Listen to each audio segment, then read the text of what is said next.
Guys, I don't know what to do about Tensura cut content. I'm so behind. There's 4 episodes of cut content that I've just missed because there was so much other stuff to do. And at this point, I thought like I was gonna do all of them in one, but I'm like, there's no time. So I'm just gonna start doing it from this week and think about what to do for the past batches. It is what it is. Shout out to Mr. Aninews, the crazy demands that pushed Rimuru over the edge. Looks like Mario Bell successfully instigated, rage baited Rimuru. I think the meetings might be coming to an end soon, with plans finally coming to fruition. Okay, the meeting's coming to an end. We've been having meetings since like last season, okay? This is like, it better end soon, but like, here's the thing. By now, the normies are pretty much gone, and it's just like sweaty isekai nerds, and the audience is actually still like pretty engaged, so hey man, give me more meetings. Tempest's place at the center of them means there's bound to be some conflict from it. Go. Already, some of the Western nations are trying to take advantage of Rimuru, and it's that which pushed him over the edge here. That face though. There's a bit more behind how we got to that point though, so that's what we're gonna talk about in this video. Alright. Let's get started. No ad break. Episode 77. No sponsors lately, what's going on? The First Step. Covering Chapter 3 from Volume 10 of the light novel. Oh, this is cute. Mario Bell looks better this way. The bangs are longer. There is some weird trope with like lollies with like short bangs showing forehead. Riche actually from Witch Atelier is another lolly just like that. What is up with this? Like there's like these archetypes, like default like custom templates for certain character types, and you know like the short bang lolly, I don't know if I'm a fan. Rimuru had decided to head to Inglacia with a smaller group, mainly The what? the light novel. Rimuru had decided to head to Inglacia with a smaller Inglacia, baby. Daronsi is probably the proper way to pronounce it in English. I just say the Japanese Ingracia. group, mainly in hopes of keeping things simple. Shion, we already know, is too prone to outbursts, Booba. but when it came to why all the others were excluded, pretty much everyone was busy. Gabuto was still under intense training from Milim, never knowing when or where she was gonna challenge him next. I don't think people realize how insane this character is going to be. This character is going through one of the craziest training arcs in all of anime history, and he's going to come out like a divine god. Like, it's going to be insane. She had arranged a series of real battle competitions against Carrion for him. Oh! At first, these were intended What? Bro is sparring with another demon lord? for him and him alone, but after complaining a little bit to Ranga, whether out of obligation or excitement, Ranga would decide to join him. Okay. So that's why neither were with Rimuru now. Geld was busy directing the construction of Milim's new capital. Diablo was doing Milim's new capital with the hole created by Milim in the mountainside. Diablo was doing his own thing Rimuru assumed was related to his subordinates. Right, Diablo's bringing friends in pretty soon. Hakuro was with Momoji, then Gabaru at the Oh! Aww, Hakuro enjoying his family. That's awesome. city of the Forgotten Dragon. Okay. That was what Rimuru's top-level staff was currently occupied with. Hearing Gabiru as top level staff is crazy, but he is forgotten. What? This is the Dragon Youth stuff going on with Milim and the Melon Temple guys? Of the Forgotten Dragon. That was what Rimuru's top-level staff was currently occupied with. Okay. When it came to the events of Inglacia itself, not much needs to be added to Rimuru's shopping spree. Stylish. Aside from clothing he found to be unique, Rimuru found their marketing strategy good too.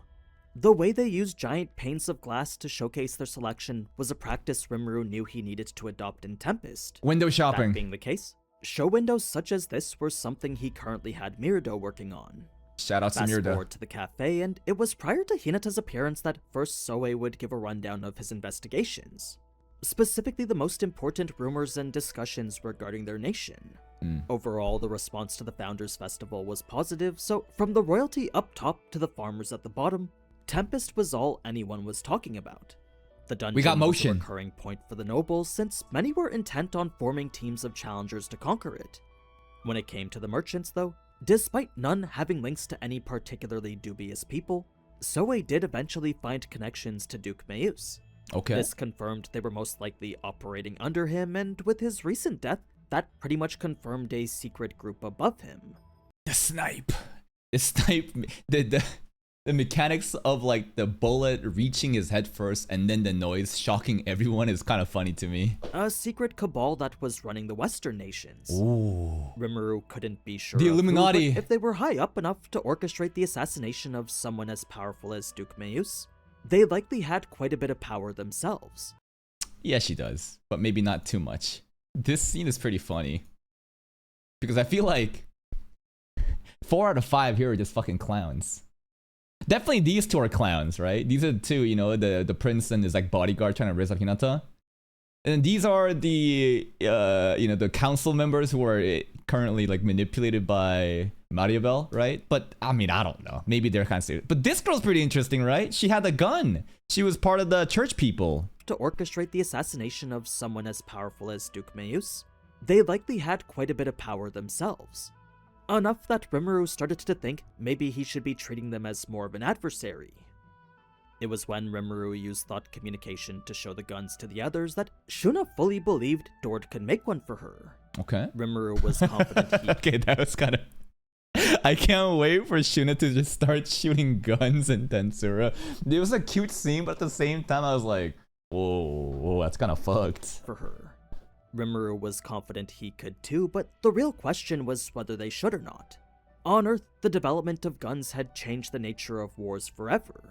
This wasn't Earth though, when the angels just ready to start the Tenma War, seeing us monkeys down below, you know, just start creating modern warfare. It's like, yep, time to wipe them again. And for wars here, the quality of your offense was oftentimes more important than the quantity. So already that made traditional Earth warfare obsolete. Okay. Still, bringing guns into this world seemed dangerous, even more so if someone had the bright idea of combining them with magic. Magic guns. Guns powered by magicules. Not only that, to arm the general populace was sure to cause more problems than solutions. Yep. It's for that reason Hinata was the first to squash the idea. Rimuru was of a similar Ban the mindset guns. too, so he would ultimately decide to keep such information confidential. Okay. As for why Duke Meius' It's like the UFO files. Secret. Actually, they're not so secret anymore. Have you guys seen the UFO stuff recently online? I'm surprised that not many people are really talking about it. I'm like, this is like real? No one cares? Like, what the hell? Shouldn't we be kind of like be shocked about these findings? assassination was a problem, well, with the people of this world not being familiar with the concept of being shot, should someone somehow be assassinated that way, then those who Megiddo. witnessed it wouldn't understand it. This then makes whoever was closest to the victim the most likely suspect, a misunderstanding Rimuru's enemies could easily use to their advantage. You see, if by chance someone next Political assassination! Blame it on Rimuru and the evil non-humans. to Rimuru gets assassinated in the meeting with the council, the lack of a suspect and murder weapon would just make Rimuru the culprit. It would be super easy to frame Rimuru for murder that way. It's tough to say whether that was a trap whoever was in charge was actually gunning for, but if Good one, Aninews. That's right, gunning for. I mean, you know what? Mariabel is probably, this is probably, you know, child's play to her. No pun intended there either. She was literally dominating, you know, real life world wars as the matriarch, secret family, just like planning everything behind the scenes. She probably hired so many assassins, so many hits. This is just casual trick out of her book. charge was actually gunning for, but if Raphael was flagging it, it was best to look out for it. Switching back to the topic at hand, there was no doubt the council had ulterior motives regarding their need for Tempest. Defense against the Empire was one of those reasons, but there was a bit more behind why Rimuru wasn't worried about it. You see, the sea we know had monsters, but what you may not know is that not a ship in the world was strong enough to survive the voyage. Okay. Only the most knowledgeable merchants would sometimes make it across, but when it came to a fleet, they would undoubtedly be destroyed by gargantuan sea monsters. They making the Tensura Sea sound like One Piece calm belt and like no one can ever sail it unless like obviously you're like OP characters. The mountains were no different, as unless you were a merchant, the dragons weren't gonna let you pass. This was, after all, a region led by a dragon lord, The so dragon's the moment nest. these dragons sensed the convoy passing through was hostile, they wouldn't hesitate to attack with everything. It's unlikely they'd be strong enough to defeat an entire army, but with a war against dragons being a precursor for a war against the Western nations, to even attempt it would be suicide. War against dragons? I feel like all we gotta do is have Veldora pull up and just scream once and everyone will just bow down and it's over. You know what? Better than that, have Gabi to do it. I don't know what Gabi is up to, but you know, dragon newt stuff and dragons, they're not so different. It'd be so cool if Gabi was able to tame the dragon's nest. Not to mention the logistical nightmare that came when traversing a rugged mountain like this. That just left the forest route, but as we know, Veldora was the ultimate deterrent. That being the case, even Raphael believed it safe to assume action from the Empire was unlikely. Still, the Empire was a place they knew very little about, and with the Empire's magical barrier preventing Soe from sending his shadows, a stronger team was needed to properly investigate them. Okay. The thing is, it was pretty risky to send anyone to a place where the security situation was a mystery. Soe did have his 6 clones, but with most out doing espionage already, the rest were needed to guard Rimuru. That being the case, the Empire would have to be dealt with later. They hyping up the Empire too much. But I think the Empire is getting away with a lot of different nerfs on us and restraints that makes it such that we can't just fight them, brute force and win. They're just getting away with all these different bullshit. Even so, we can't go in there. Would have to be dealt with later. The fact remained that the Empire was a threat regardless though, so it was pretty obvious Tempest was gonna have to be this bulwark against them. It was actually one of the conditions Hinata had told Rimuru of beforehand, as the council seemed very intent on making Tempest responsible for the management of the entire Jura Forest region. This, however, Rimuru had no problem with, since a safer forest meant less monsters, and that in turn meant more people using their dungeon. There was even the chance other nations would request deployments from Tempest, permanently stationed troops that could handle monster defense for them. Normally, foreign troops would never be allowed in another nation, but for defense against monsters, that was the exception. You see, in a world where monsters were a universal threat to anyone, nations would much rather risk foreign troops than risk their own. Okay. Reason being that it was tactically advantageous to retain as much war power as they could. The more soldiers they lost in the fight against the monsters, the less they could use in defense or offense of their country. This led Raphael to suggest a way Rimuru could take advantage of that, mainly by deploying Tempest troops as a means to create an obligation to Tempest. The yellow numbers. The more spread out their forces were, the easier it was for them to exercise their military authority. And it was all the better when those forces would be accepted as part of a peacetime maneuver. We basically are lending out our private armies to other people and then reassuring them, you know? It's good. So, as frustrating as it was to let other nations think that they were taking advantage of Rimuru, in actuality, it was the other way around. We're getting the good sides. If done right, Tempest could expand their influence without anyone even realizing it. That's where the coffee chat would end, bringing us now to the count. It's so funny how Benny was just eating a strawberry parfait here like a kid compared to everyone else here. Chat would end, bringing us now to the council meeting hall. Okay. Rimuru wasn't foolish enough to show up unarmed, so despite no weapons being allowed, Rimuru just snuck them in using his stomach. Hinata had given him a complete rundown of what to expect though, so the odds of him having to use them were low. All Rimuru felt he needed to look out for were the few counselors hoping to take advantage of him. That's exactly what happened, and the reason they could make the bold moves we saw in the anime is all because their nations had the luxury of living peacefully. They just got lucky, the location, and they're just kind of just staying low-key, and they have no clue. Where the border nations had to deal with the threat of monsters all the time, the inland nations built themselves up using the peace the border nations naturally provided Location them. Buff. They had prospered so much from not having to deal with other issues that now they felt they could boss around even a demon lord. Oh my god, the privilege, bro. They're power tripping. They don't even have real power though. I hate it that we can't just kill these guys. It's so frustrating having to deal with these goddamn monkeys, bro. Like, we have to literally, like, treat them with, like, respect at some level and try to beat them in other ways, right? Whether it be, like, economically, politically. It's just so annoying. One went so far as to straight up demand a bribe, while another questioned the intelligence of Rimuru's subordinates. That's right. They were really disrespectful. This guy was trying to secure the rail line so hard. He's like, no, we'll secure the rail. You guys are making the train? No, we got the rail. Like, they're quick with it. They're not dumb. They're just very greedy. So only those ignorant to the danger around them would ever act like this. Rimuru did well to keep his composure though, so next came the actual conference. To give more context on... We need to have, like in One Piece, basically you can't touch the celestial dragons because no matter how evil they are and you try to correct them, you will be punished. So the really convenient way is when you have another celestial dragon that will correct the bad ones, right? So I wish we had a similar thing here where it's not us fucking them up, but other councilmen just throwing hands and letting the people who are just like disrespectful and rude to Rimuru like that, to fuck them up. I think that would be so fun. Next came the actual conference. To give more context on each of the 3 demands, adherence to international law was only relevant to matters outside of Tempest. Should a merchant come in to do business within Tempest, then the rules they would have to follow would be Tempest's internal rules. If they had a problem, only after taking it up with their own nation's embassy could the problem escalate into an international issue. Okay. This to Rimuru was actually good since it established a clear international legal framework. One complete with an international court, an international judge, and a third-party nation presiding International, over it. baby! The only problem was that Tempest would require a body of law themselves, but that was something Rimuru was sure Raphael could handle. For the second demand of providing when in doubt, just give it to Raphael.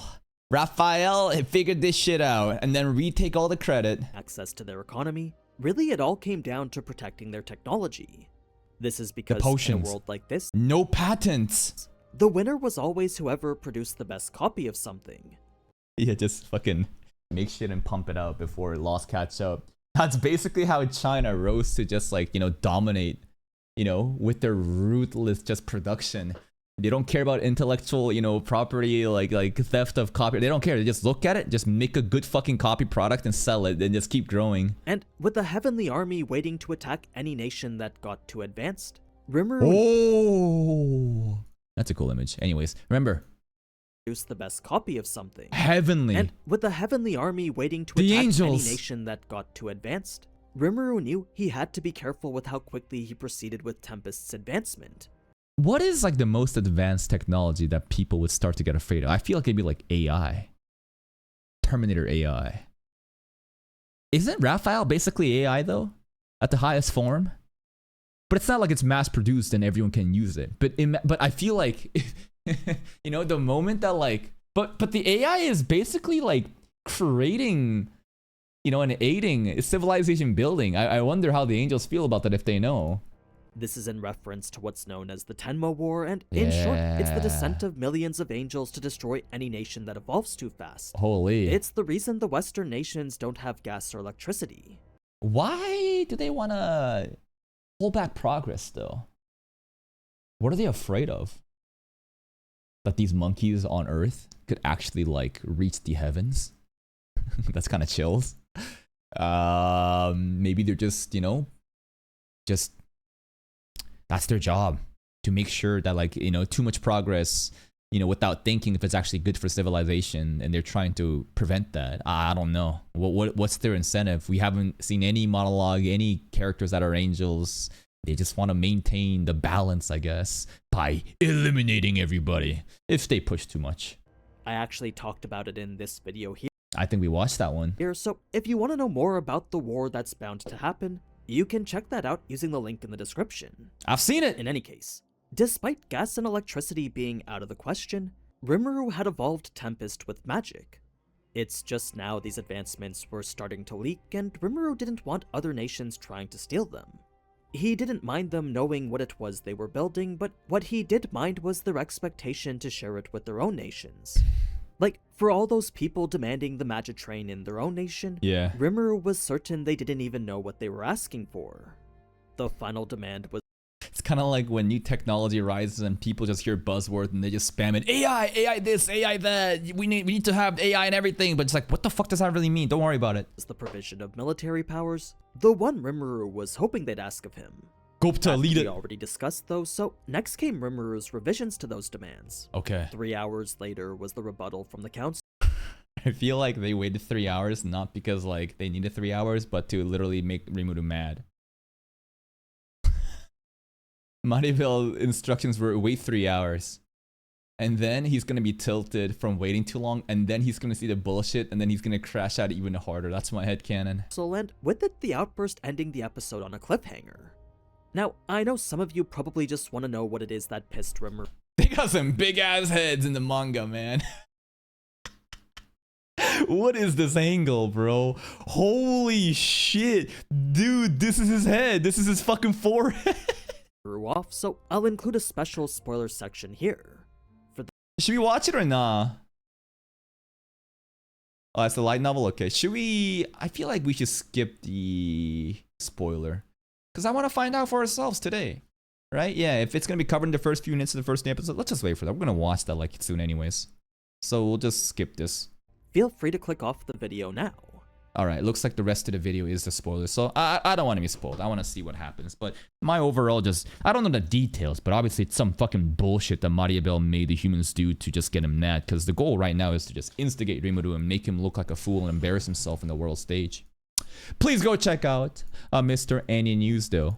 And we're back on the Tensura content. I'll try to be more disciplined and consistent and try to catch up with this. And then there's Classroom the Elite cut content enjoyers that people are still waiting for.